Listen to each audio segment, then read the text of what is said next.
My guest today is Pat Axe. He's been on the show once before to talk about his musical career. Now he has returned to talk about his art. Welcome to Small Talk. Any and all are welcome here to come and chat with me. Hi, everyone. Well, I'm so pleased to welcome back to the show, Pat Axe. Welcome back, Pat. Well, good morning. How are you?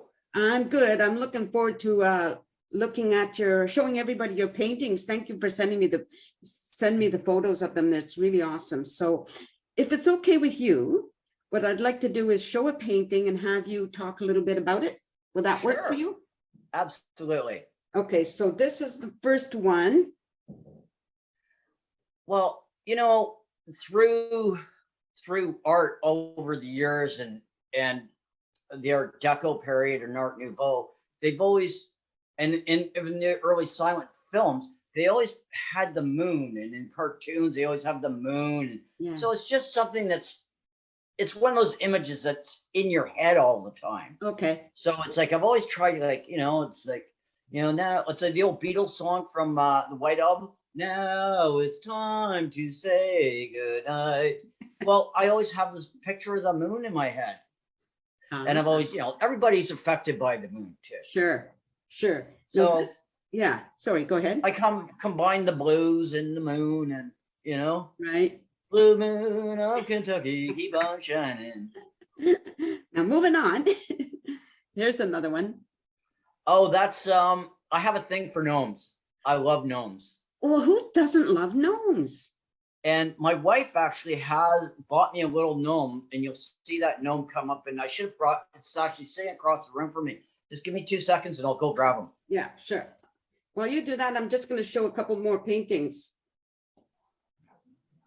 Here's another one of his Pat's work. Can you see that? Forest scene. Oh, that's a watercolor sketch. I haven't, sometimes I do sketches and then there's a process. It's like you do a sketch, and then you do a watercolor sketch or a pastel, and then you turn it into a painting, like an oil painting or acrylic. And I decide the sketch was the work. Right. Sometimes that's what happens. It's like, but you'll see there's a certain thread through my work. Okay. This is the gnome right here. Oh, good. Okay. Well, I tell people one of my sisters is definitely a gnome. I'm not saying which one, but she knows who she is. Okay, so here's this one. And this is kind of interesting. Oh, Andre Segovia. That's is like probably, I have no words to describe. He's just like, he's the pinnacle of guitar players. I mean, it's like, if you want to learn how to play a guitar, Spanish guitar or anything, Yeah. listen to him. Okay. I want to get, there's a lot of beautiful paintings, but I just want to get a variety, show a little bit of a variety.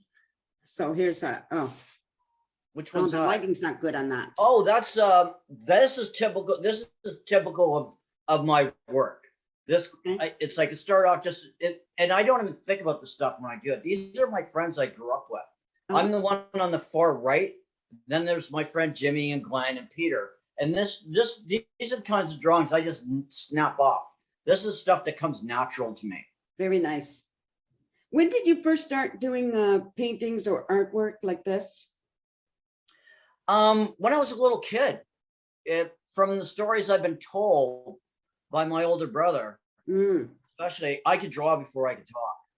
Oh, is that right? It's like I just expressed myself. Like some kids will go, just chatter on, right? I wasn't the chatter kind of kid. And that's Lighthouse Park.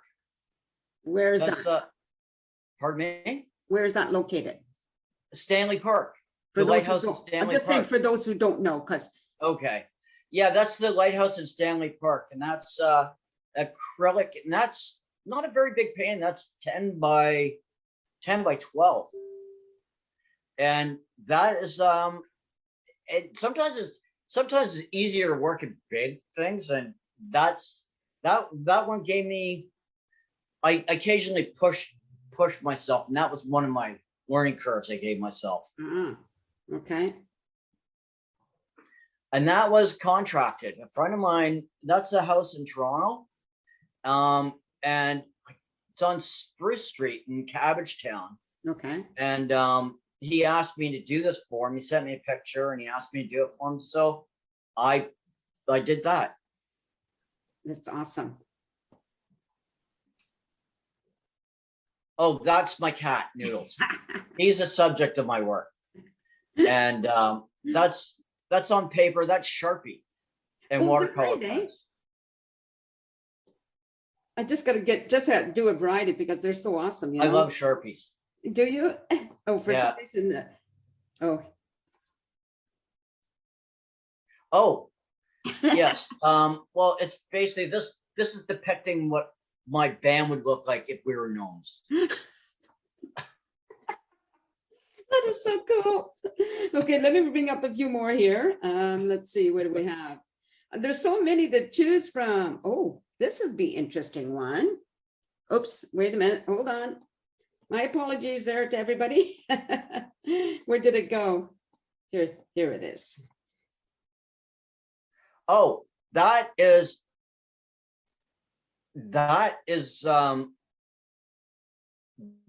probably, I started off with the green blotches there. I was just playing around and I made a green blotch and then I drew a tree out of it.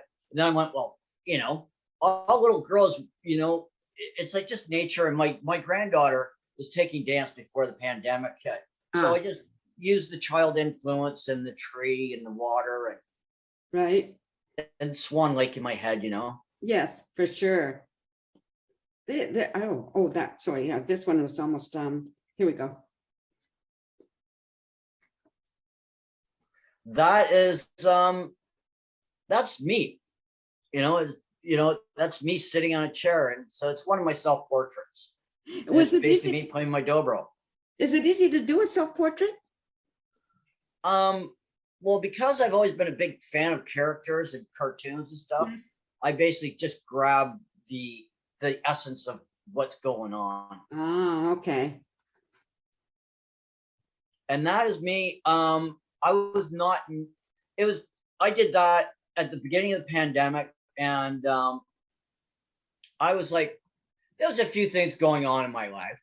And I mean, and I basically just when people say, hey, come here, and basically I'm like, no, the gates are going to close and I want to be left alone for a while. Thank you. Yeah, with your hand up like that, it's pretty, yeah, it's like almost obvious, right?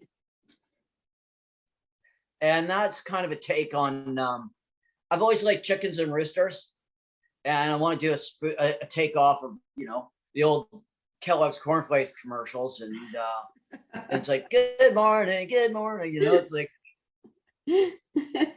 No, look at this. I love this. oh, that was I did that about 5 years ago, sitting at the kitchen table.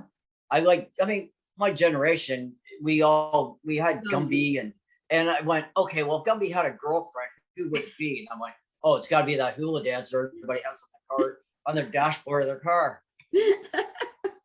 That's so cool. Oh my gosh. Now, this is on your wall, correct? Yes, that's my wall in my basement. Okay, so do you hang up a lot of your paintings? A lot of my stuff is hung up right now. Mhm. I got a stairwell that's got a bunch of pictures, paintings hanging from it, Right, and a couple walls in my studio. right. Oh, here's another moon. Well, I did that with the Sharpie and on a piece of paper. Then I basically had a friend of mine who's a graphic designer. I said, can you do a reverse of this? And he said, yes, Oh. because it looks much better like this than it does black and white.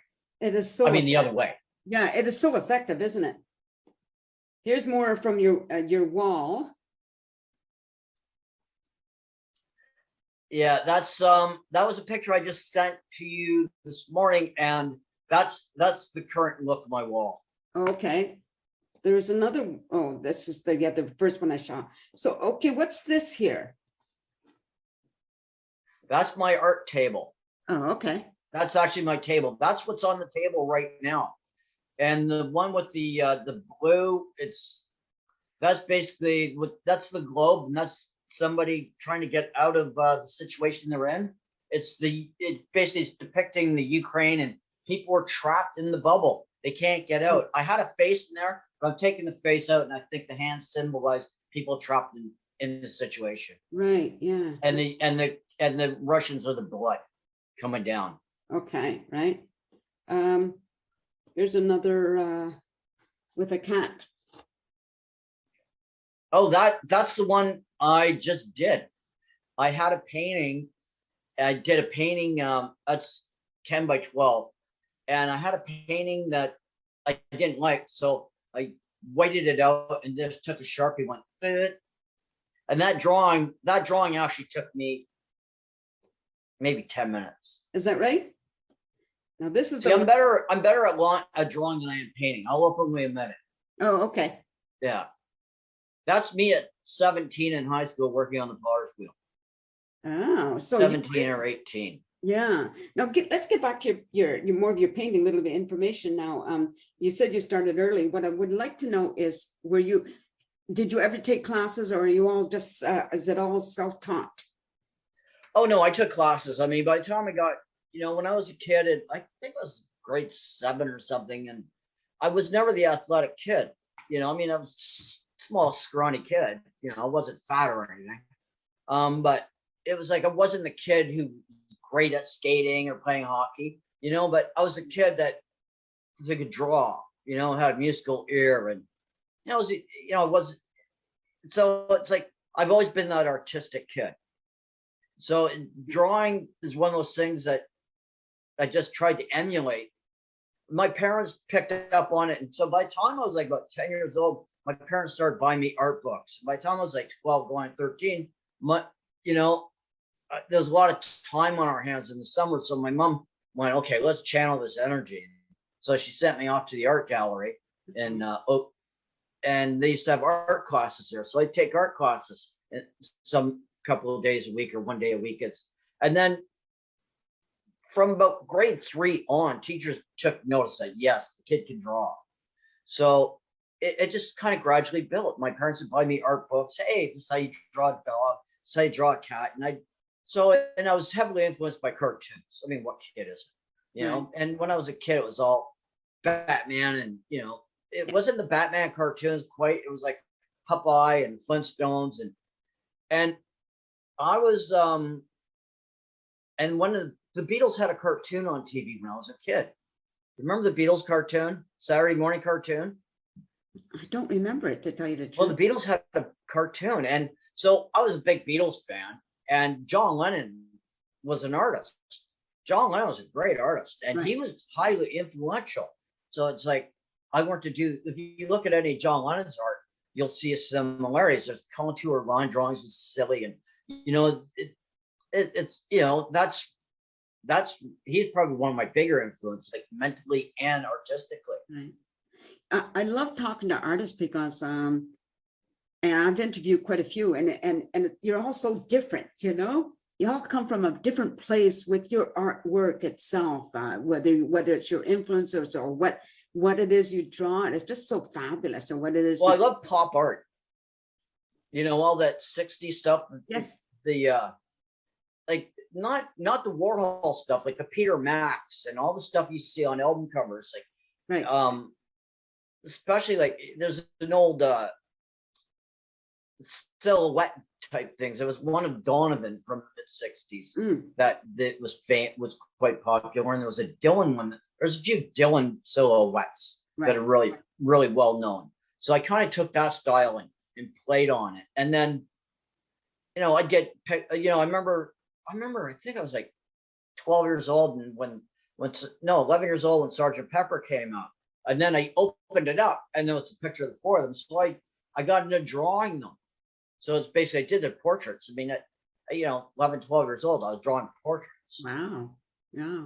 I like a lot of your artwork. I like how you've infused your music with your art, right? Well, to me, they're kind of one, it's like, but I mean, I'm also a huge Andy Warhol fan. So and I mean, I just love his twist on it. Take a photo and then play around with it or draw it. And, and I remember my first day of high school commercial art class. Every teacher said, who do you think is the most important artist around? And everybody's like, oh, Van Gogh, or, Yeah. Leonardo da Vinci, Michelangelo. Goes, no, Warhol. And everybody's like, what? He goes, and then he started doing a slideshow. He goes, it's pop art. And Warhol, Warhol, it's like art is everywhere. And it's so true, because at one time, all the big companies had illustrators. So it's like, how are we going to design this book of matches? How are we going to, it's like Ford. One of my teachers worked for Ford, and one of the other teachers worked for Ladies Home Journal. So it's like everything that got put into print ads went through an art department. So it gave me a real kind of perspective of how important art is. Like, people don't realize, it's like, and everything was like that. Magazines were like that until tech, that's a lot of stuff was hands-on, whereas now it's all computer. Right.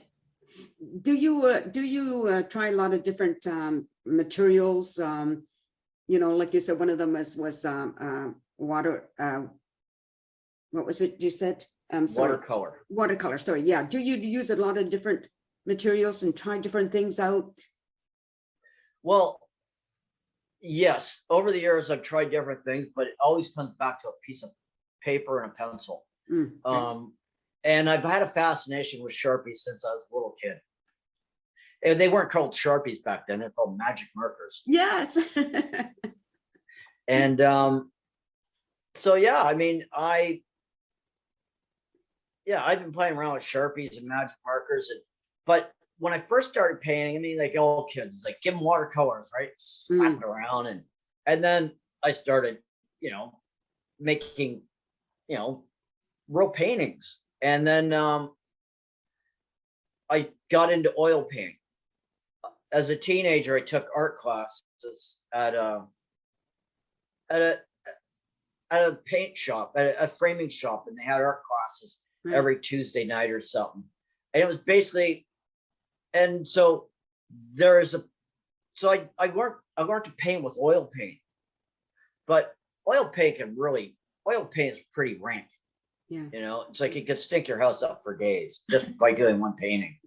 So I got a little shed out in front of my house. I'm going to set up a situation there, because certain things you do with oil paint, you can't do with anything else. Right. Because there's a consistency. You put it there and it stays. So, and then recently, over the years, I've been, fooling around with acrylic paint.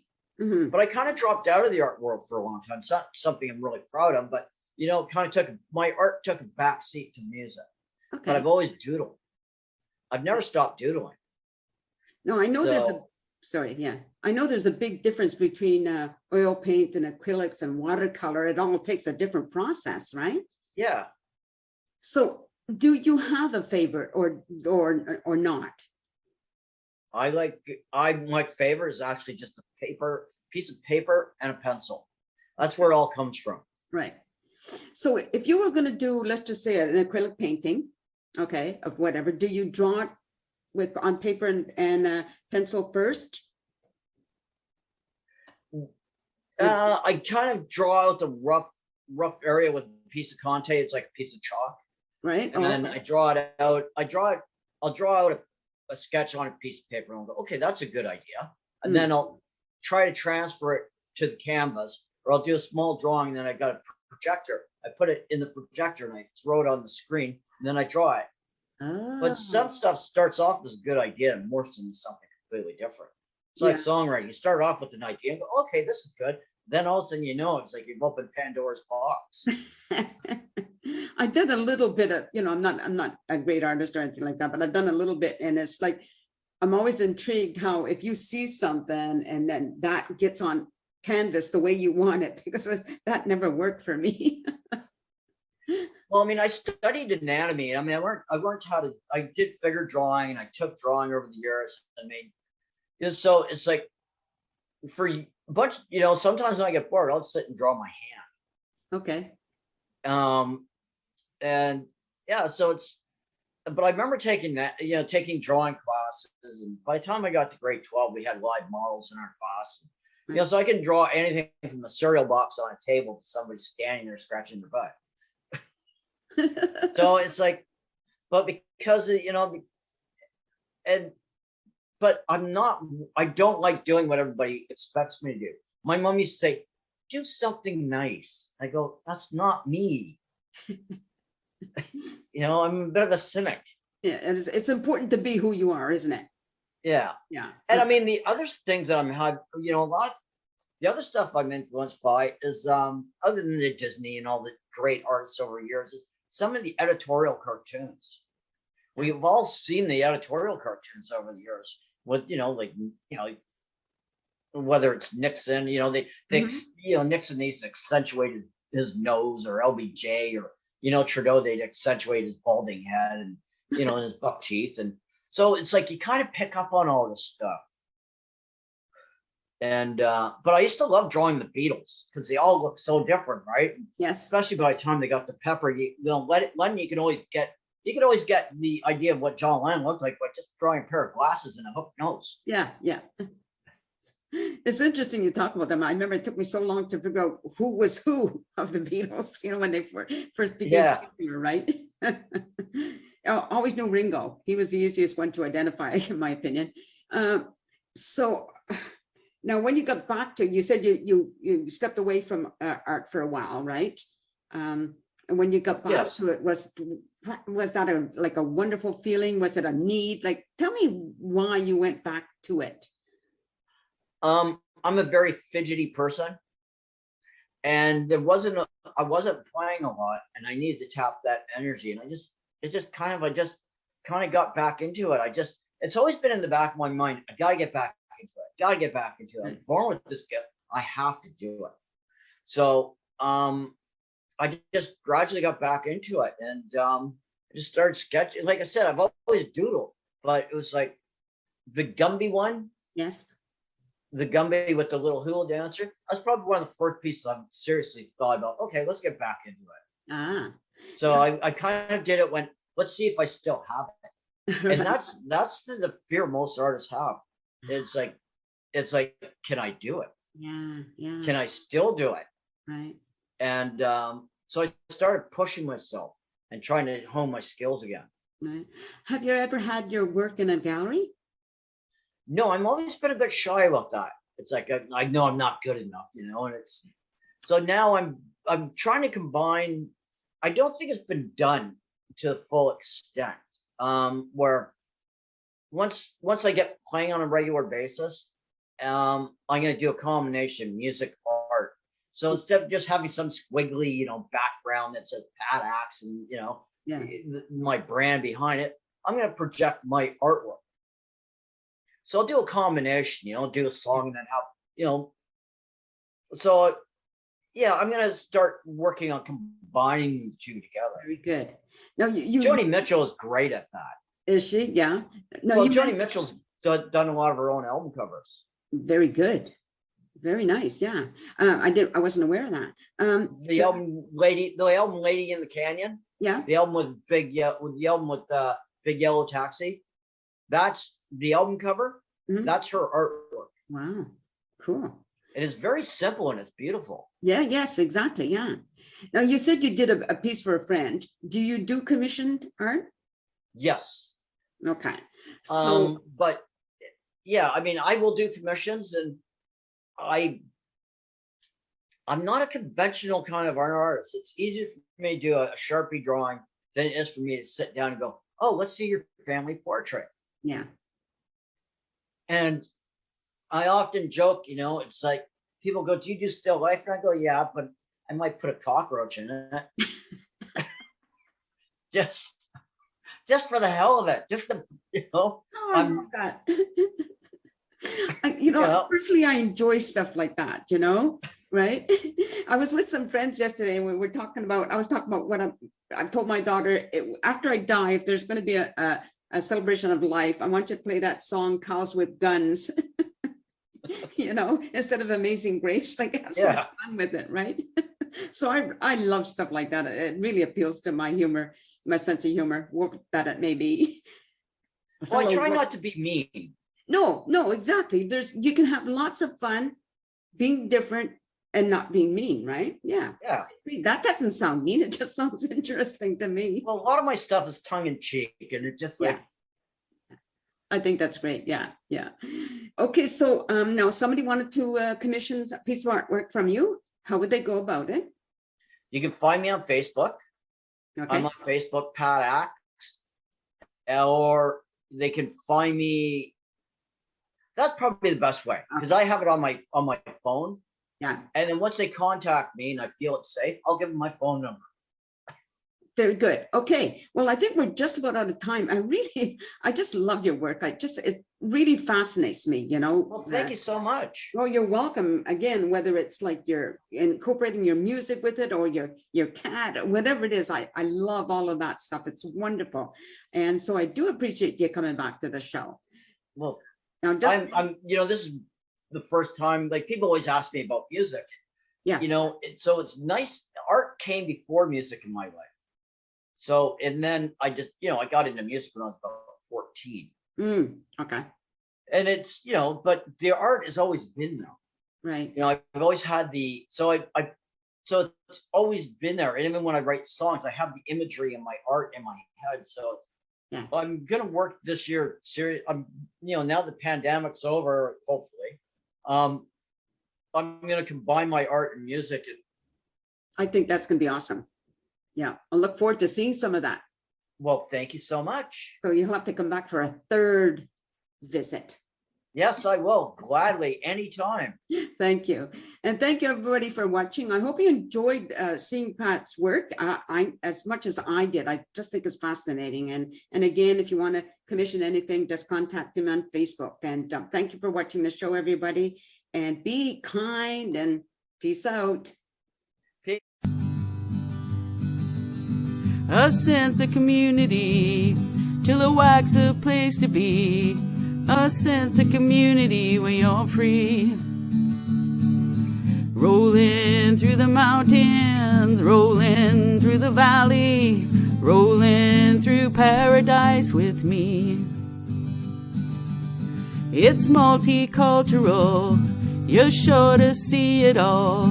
Chilliwack's the place to be, you'll see. Come party in the park, go dancing after dark. Chilliwack's a place to be, you'll see.